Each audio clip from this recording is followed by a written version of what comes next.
பல ஆண்டு காலமாக ஏறத்தாழ நூற்றாண்டு காலமாக நடைபெறுகின்றது. யுத்த காலத்திலே இங்கே இராணுவத்தினர் முகாமிட்டிருந்த வேளை எங்களுடைய பஜனை நிகழ்வுகள் பாஸ் எடுத்து தொடர்ந்து 2-3 வருடங்களுக்கு முன்பதாக நடைபெற்றது. ஒரு வருடம் பாஸ் எடுக்க சென்ற போது அங்கே பாஸ் தர மறுத்து விட்டார்கள். லவுட் ஸ்பீக்கர் கட்டி ரோட்டாலே பாடிக்கொண்டு போக முடியாது. நாங்கள் பாஸ் எடுக்கவில்லை, பஜனையை நோமலாகவே நடத்துவோம், சாதாரணமான பஜனையாகவே நடத்துவோம் என்று சொல்லிவிட்டு வந்தோம். இங்கே சௌந்தரராமன் அவர் வந்து கேட்டார், என்ன பஜனைக்கு எல்லாம் எடுத்து ஊர்தியில் எல்லாத்துக்கும் லவுட் ஸ்பீக்கர் போடுறதுக்கு எல்லாம் ஆயத்தமாகி விட்டிருக்காங்க. நாங்கள் சொன்னோம் பாஸ் எடுக்கவில்லை. அப்புறம் எங்களுடைய மாணிக்கவாசக சுவாமிகளை ஊர்தியில் கொண்டு செல்ல முடியாது, நாங்கள் சாதாரணமாக படிக்க போகணும் என்று சொன்னோம். சொல்லிய வேளையிலே அங்கே பெரிய மழை பெய்து கொண்டிருந்தது.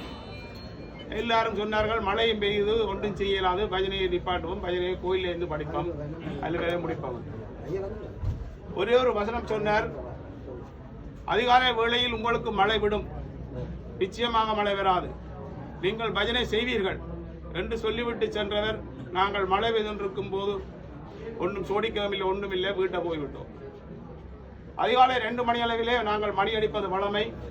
அந்த மணி அடித்த வேளையில் மழை அங்கே சாடியார் தூரலாக இருந்தது. அதன் பின்பு 2:30 மணி அளவிலே மழை முற்றாக நின்றுவிட்டது. பார்த்தால் கேட்ட தொடர்ந்து வந்தார், வந்து சொன்னார், நீங்கள் பஜனையை ஆரம்பிங்கள்.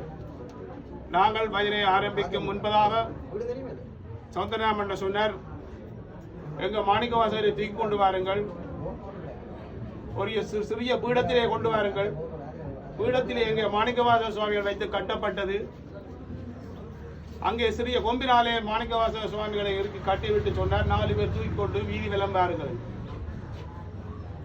மிக சிறப்பான முறையிலே ஒரு சிறிய மாலையுடன் மாணிக்கவாசக சுவாமிகள் எழுந்தருளி திருவம்பாவை பஜனை பூர்த்தியிலே வீதி ஊர்வலம் நிறைவு பெற்றது. ஏன் சொல்லுகிறேன் என்றால், அவருடைய நம்பிக்கை மிக சிறப்பானது.